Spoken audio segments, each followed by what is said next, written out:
मुझे बताओ कि किसी बेगुनाह को कत्ल कर देना क्या ये भी तुम लोगों का मजहब सिखाता है? जी इस्लाम तो कहता है कि एक इंसान का कत्ल सारी इंसानियत का कत्ल है।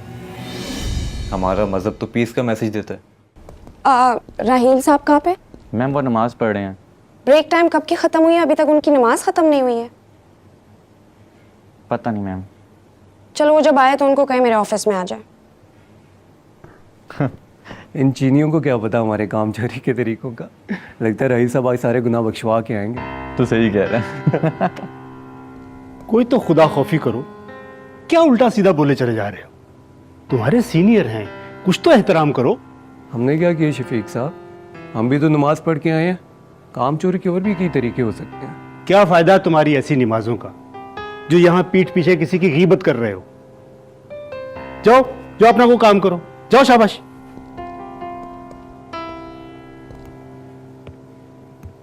हे, क्या हुआ, तुम मुझे ढूंढ रही थी, कोई काम था? तुम लोग कितने मुनाफिक हो ना, मुंह पे कुछ और पीठ पीछे कुछ और। क्या हुआ, कोई बात हुई है? तुम जब नमाज पढ़ रहे थे तो तुम्हारे अपने ही ऑफिस के कोलीग्स तुम्हारे पीठ पीछे बात कर रहे थे। कैसे लोग हैं ये, ऊपर से कुछ और दिल में इतना मैल। देखो जी, इस्लाम हो या कोई भी दूसरा मजहब, अच्छे और बुरे लोग तो हर जगह होते हैं। अच्छा, तो मुझे बताओ कि किसी बेगुनाह को कत्ल कर देना क्या ये भी तुम लोगों का मजहब सिखाता है? जी इस्लाम तो कहता है कि एक इंसान का कत्ल सारी इंसानियत का कत्ल है। हमारा मजहब तो पीस का मैसेज देता है, और इस्लाम का मतलब ही पीस है। तो मेरे बाबा को क्यों मारा? उनका क्या कसूर था? उनको मार दिया दहशतगर्दी के नाम पे। जिया, मैंने पहले भी कहा ना कि अच्छे और बुरे लोग हर मजहब में होते हैं, और ऐसे सफाक लोगों का इस्लाम से कोई ताल्लुक नहीं है। मिस्टर फैंग एक अच्छे इंसान थे, उनके साथ जो हुआ वो वाकई गलत था, लेकिन उनकी मौत को इस्लाम से जोड़ना मुनासिब नहीं है। पता नहीं राहील, मैं जब भी सोचती हूँ ना तो मुझे तुम लोगों से नफरत सी होती है। मुझे समझ नहीं आता कि मैं क्या करूँ। आई एम सॉरी टू से बट या दिस इज ट्रू। जिया, तुम इतने अरसे से पाकिस्तान में रह रही हो और तुम देखती हो कि दहशतगर्दों के हमलों की वजह से कितने मुसलमान भी मरते हैं और पूरी दुनिया में कुछ ना कुछ हो रहा है। मैं बस यही कहूंगा कि जितना जल्दी हो सकता है अपने फादर के इंसिडेंट को अपने ज़हन से निकालो, तभी तुम आगे बढ़ सकोगी।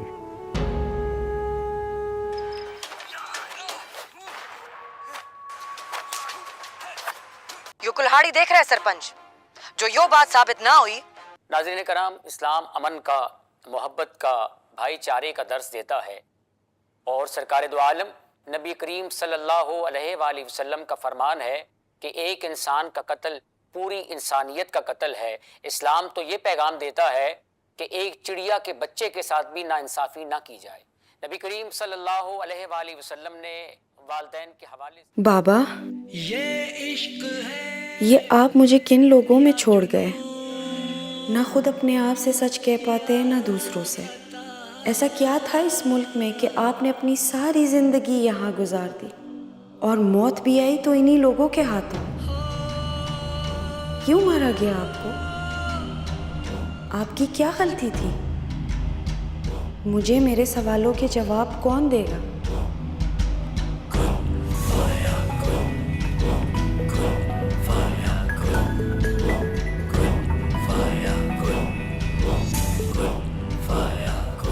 अब क्या हुआ? मुझे एक बात बताओ, तुम्हारा इस्लाम अगर इतना अच्छा है तो मुसलमान इतने अच्छे क्यों नहीं? ये बात तुम इस वक्त पूछ रही हो? तुम अभी आराम करो, सुबह बात करते हैं इसके ऊपर।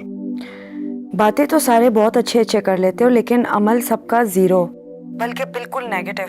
जिया, परफेक्ट कौन हो सकता है? दीन तो अच्छा ही होता है, अच्छी बात करता है, और मेरे ख्याल से अमल करने वाले के ऊपर भी डिपेंड करता है। तुम इन सब में अपने आप को क्यों उलझा रही हो? मैं ये सोच सोच के सफोकेट हो रही हूँ कि अपने बाबा के मर्डर का ब्लेम मैं किसको दूँ? देखो जिया, जो होना था वो हो गया, किसका क्या कसूर है कोई नहीं जानता, और शायद वो भी जिनको तुम ब्लेम कर रही हो इन सब के लिए। बहुत सवाल है राहील, लेकिन जवाब कोई नहीं मिल रहा है मुझे। जिया, जितने सवाल करोगी उतना उलझती जाओगी।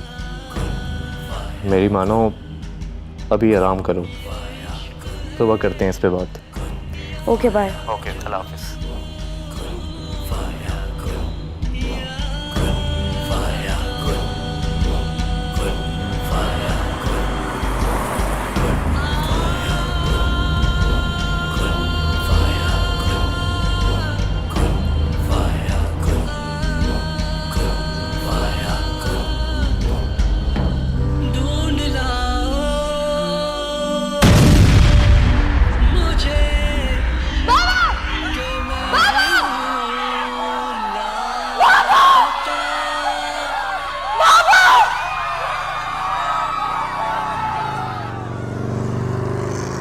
टारगेट किलिंग में 2 चीनी बाशिंदे मारे गए। चाइना एम्बेसी का पाकिस्तान में मौजूद चीनी। क्यों देखती हैं ये सब? एक तरफ तो नफरत करती हैं और फिर ये चीजें देखती हैं आप।